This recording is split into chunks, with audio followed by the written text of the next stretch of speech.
do not use AI Humanizer tools if you don't have to. If you can manually humanize your text, manually edit it so that it bypasses AI detection. You know that I'm a big critic of AI Humanizer tools because they affect your writing and they don't always deliver what they promise to deliver. And at the same time, I'm a big proponent of manual humanization, manual editing. I do have several videos in which I did.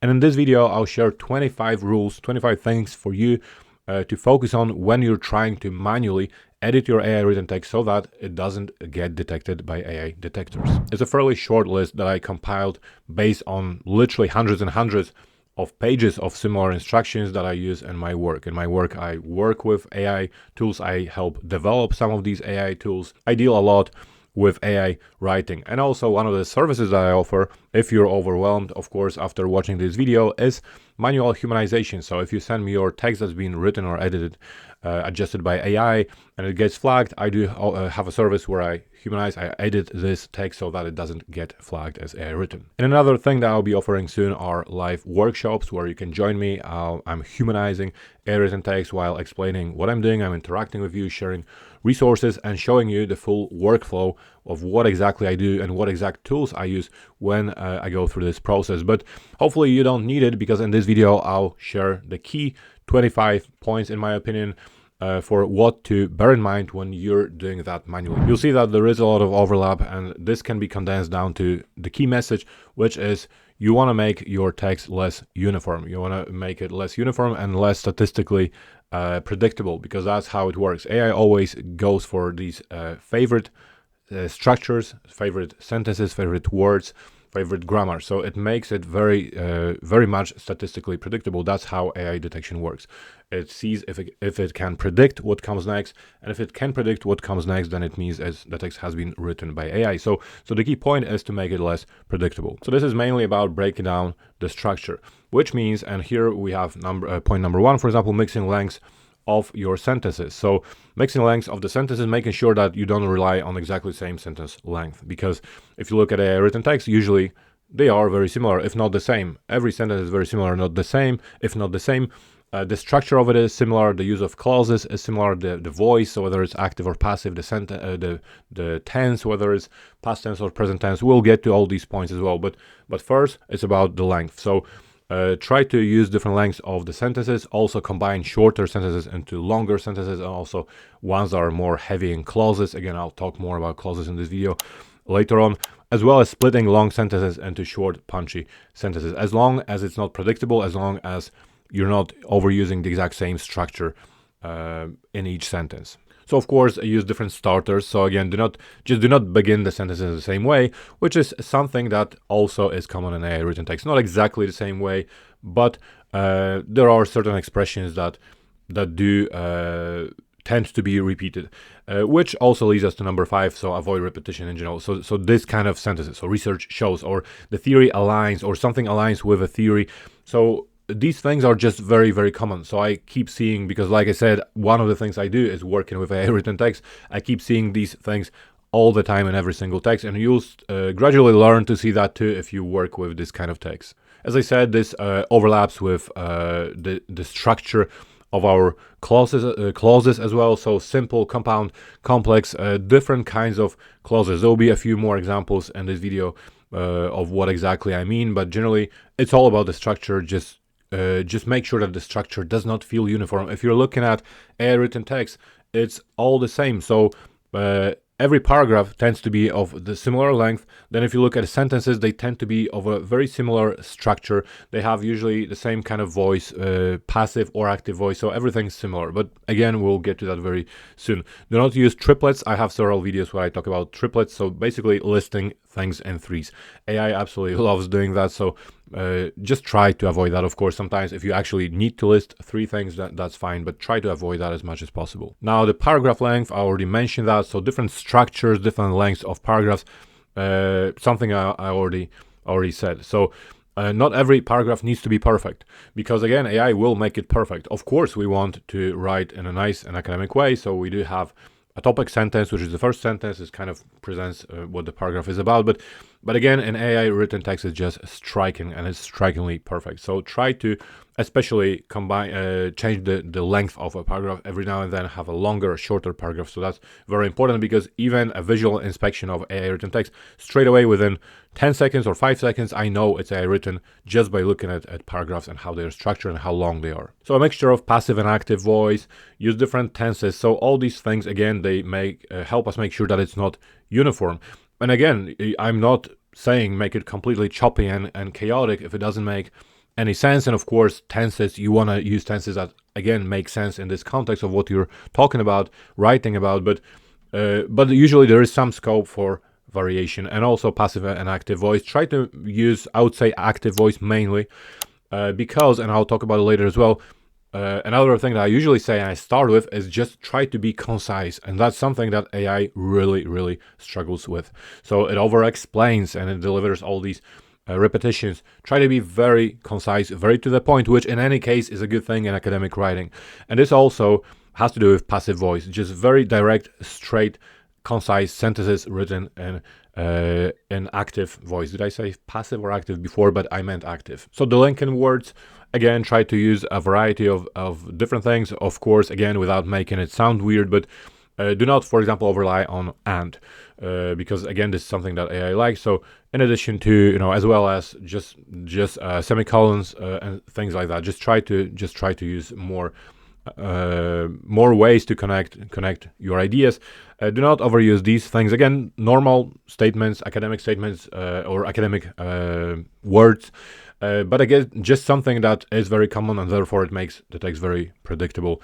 And it's all about making the AI detector, well, a little bit confused and not being able to predict what comes next. Try to change the prepositions as well. So same thing I said about and. Just try to use different ways to express the same ideas. And also sometimes, and it also has to do with being concise again, and sometimes even slightly less academic, because again, a written text will be overly academic and they will always aim for the most sophisticated and complex possible sentences, structures, and words. So just use some simple expressions and words every now and then as well. Redundancy and explanation. So something I already said as well, something very common in a written text. So just try to be concise. Again, the same thing. So I could reduce this whole list probably to 5 points, but I want you to understand exactly what we're talking about. So AI likes to over-explain. It likes to over-explain it. It likes to rephrase something, paraphrase something, say it again within the space of 1 or 2 sentences, not to mention the little conclusions that it puts at the end. So almost every paragraph, again, will have a conclusion. Every section will have a conclusion that basically restates everything. And then obviously every chapter, every document will also have a similar conclusion. On the one hand, you do want a structure, of course, in academic writing, but on the other, it just does it over the top. It's an overkill. It does it all the time and it explains everything and makes sure that we understand it. It's way too much. If you look at it, you'll realize quickly that half of it is not needed, because it's just been said, it's just been explained, and you don't have to conclude and explain that again. So this is the next point as well. So that's what I meant about conclusion and summaries. And then inflated verbs. Again, what I said earlier, just about being concise. You don't always have to use these words. In fact, again, these are words that used to be normal in academic writing, but at the moment I avoid them as much as possible, just because it feels so AI. So leverage, for example, one of the favorite words that AI uses, and of course sometimes you have to use it, but try to also inject more normal, more common and concise everyday words. The next points are basically about the points I already made. So also paraphrasing statements. Whenever possible, try not to do that if you don't have to paraphrase. So just make sure that you're delivering these ideas in a very straightforward way.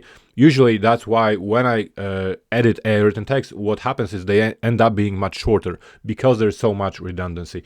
And then cliches and phrases, you'll see that again, it's just words and phrases that do not really seem to fit in academic writing. It absolutely loves these things. It loves phrasal verbs. It loves some sort of metaphors. So injecting things like that, you absolutely don't need that. Again, remember about being straightforward and concise. I also talked about active voice rather than passive. So not always, but try to generally aim for active voice.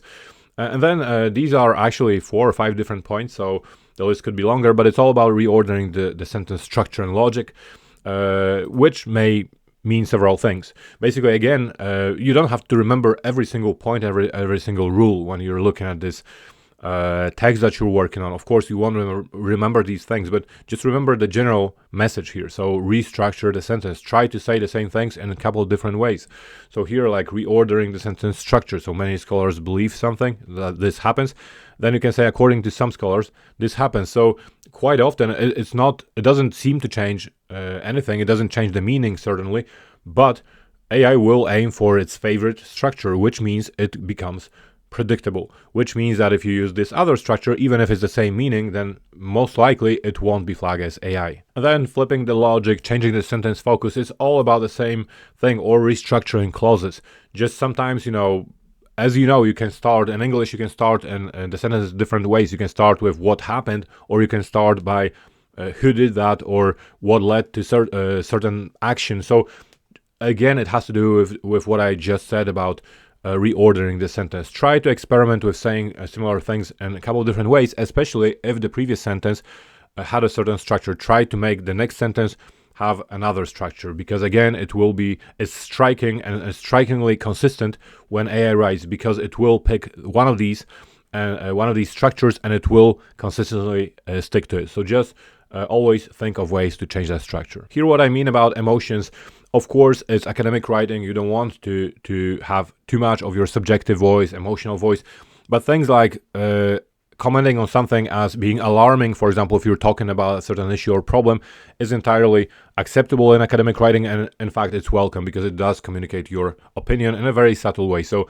AI will usually not do that, so whenever possible, try to do that, but it's not a rule, so don't worry if there is no way for you to inject this kind of subjectivity. And finally, the couple of points, again, I was just combining, I was pasting from a long list. Like I said, there's hundreds of similar points, so they may seem, some of them may seem repetitive, but they're not always exactly the same. So 23 is kind of optional. So obviously it's about inconsistencies, or sometimes even dropping a comma or something. So here we're talking about the most obvious or the traditional ways to fool AI. Not all detectors will in fact be fooled these days by that. And I'm not talking about affecting the whole structure or grammatical accuracy of your text. I'm just talking about saying things in a slightly less common way. And the point about terminology is, again, just the point about not sticking to exactly the same thing. Repetition is a big thing in AI detection. So if certain terms or expressions are consistently being repeated, then chances are it gets flagged. So if you can,